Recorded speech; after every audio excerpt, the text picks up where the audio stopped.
Halo guys, welcome back to Ruang Saham YouTube channel.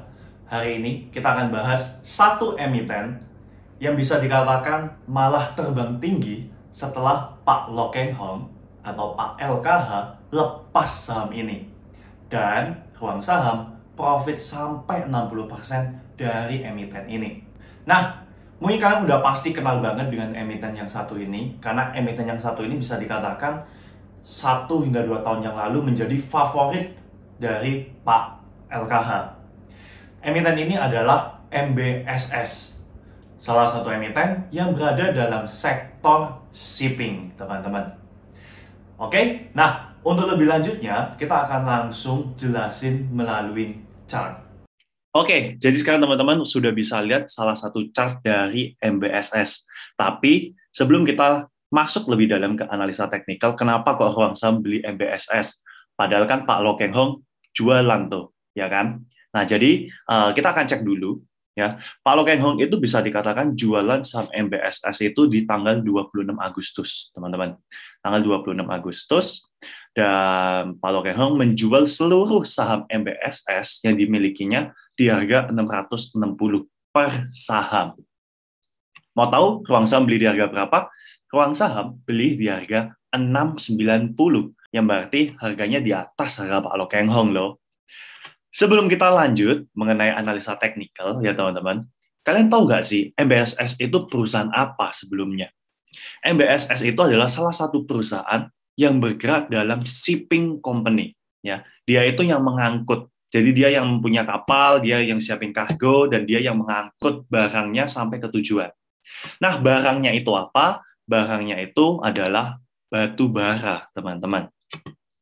Gini ya, kalau udah bicara batu bara, kalian pasti udah tahu ya, batu bara ini kan dalam 1-2 minggu terakhir itu kenceng banget ya. Saham-saham batu bara semuanya berterbangan, semuanya terbang. Ya. Nah, otomatis saham penunjang seperti MBSS itu juga akan terkena dampak positif. Nah, sekarang kita balik dulu. Kenapa kok saham-saham batu bara seperti Adro, ITMG, kemudian ada PTBA, kenapa kok mereka bisa sahamnya berterbangan, teman-teman? Yang pertama, pasti karena harga batu bara itu naik. Ya. Secara nggak langsung, harga batu bara itu selama 6 bulan terakhir itu memang udah naik. Tapi memang baru direspon dalam 1-2 minggu terakhir ini.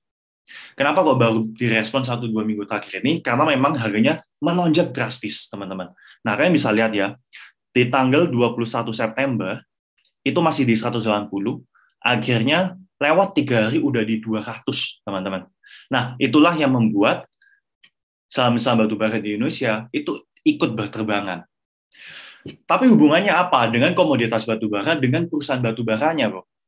Ketika harga batubara itu lagi bagus-bagusnya, saya coba tanya ke kalian, jika kalian sebagai yang namanya pemilik usaha batubara, apa yang akan kalian lakukan? Kalian pasti akan genjot penjualannya. Dan di samping itu, ada beberapa negara yang mengalami krisis energi. Yang pertama itu dari China, di mana China bisa dikatakan kekurangan batubara, dan mereka akan masuk musim dingin. Nah, hal tersebut yang membuat harga komoditas batubara ini langsung terbang tinggi karena demand-nya meledak.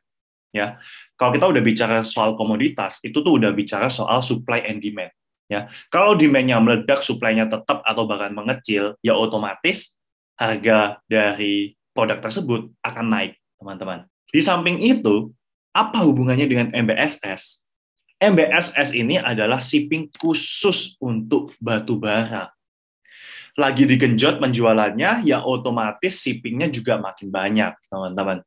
Dan kita bisa lihat, tarif shipping itu naik, guys. Ya, tarif shipping itu dari tahun 2020, kita bisa bilang pertengahan 2020, sampai hari ini, itu naik. Kalian bisa tanyakan teman-teman kalian yang lagi kerja di bagian ekspor. Ya, pasti susah banget yang namanya dapat kapal untuk kirim barang, untuk kirim ekspor. Nah, di sini bisa teman-teman lihat ya, tarif kargo laut naik hingga 500%. Eksportir teriak kenaikan biaya angkut kontainer gila-gilaan. Dan tentu saja, itu juga good news buat emiten seperti MBSS yang berada dalam bisnis shipping. Nah, kita kembali ke chart, teman-teman ya. Jadi kita tandain dulu yang namanya tanggal 26 Agustus. Nah, which is ini di area ini. Tanggal 26 Agustus ini adalah titik di mana Pak Loh Keng Hong ini melakukan penjualan saham. Ya. Nah, jualannya di 660 tadi ya teman-teman ya, di 660. Nah, kalau kalian mau lihat trading plan dari Huang Sam seperti apa, nih saya tunjukin. Ya, ini trading plan Huang Sam. Kita beli di 685 sampai 690. Target 750. Padahal Pak LKH udah jualan tuh. Ya. Nah, di sini kita akhirnya bisa mendapatkan profit hingga 63%, teman-teman. Nah, di samping itu, saya tadi agak lupa jelasin ya, kita bisa lihat pertumbuhan dari MBSS yang tahun lalu itu minus, akhirnya saat ini udah mulai bisa cetak laba, teman-teman. Oke, nah, jadi kita beli itu di harga 690 ya, teman-teman. Kita hitung 690. 690, ini adalah harga kita beli. Ya. Dan ini Pak LKH udah jualan. Ya, ini Pak LKH udah jualan. Lalu, apa sih alasan kenapa Huang Sam berani banget beli, padahal ada sosok Pak LKH yang akhirnya udah melepas saham ini? Simple, ya. Kalau kita belajar yang namanya technical analysis, ada salah satu teorinya ya, yaitu market discount everything. Kalau teman-teman udah pelajarin yang namanya analisa teknikal dengan benar-benar tepat, maka kalian juga pasti akan membelinya kok. Ya, jadi kalau teman-teman mau lihat, ya, secara volume memang kita udah lihat setelah Pak LKH ini jualan, volumenya perlahan mengecil, sampai akhirnya di satu titik, boom.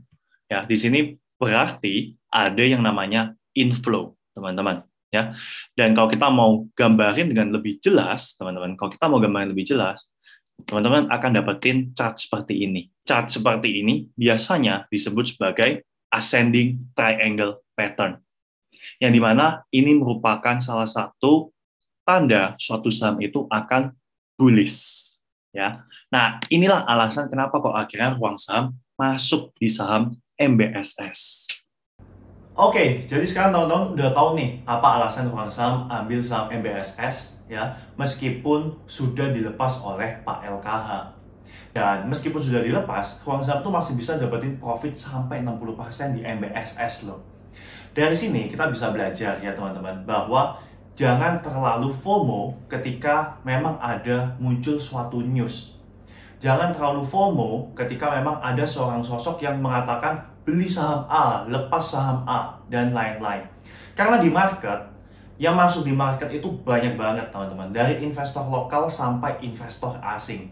Dan tiap individu, baik saya dan teman-teman yang lagi nonton, kita pasti punya pandangan yang berbeda terhadap suatu saham. Oleh karena itu, kalian harus ingat, selalu do your own research sebelum membeli suatu saham. Oke? Jika kalian masih punya pertanyaan, kalian bisa langsung komen di kolom komentar dan nanti tim Huang Sam yang akan menjawabnya. Selain itu, jika kalian merasa video ini bermanfaat, kalian bisa langsung like, subscribe, dan share ke teman-teman kalian. Thank you for watching. See you on the next video.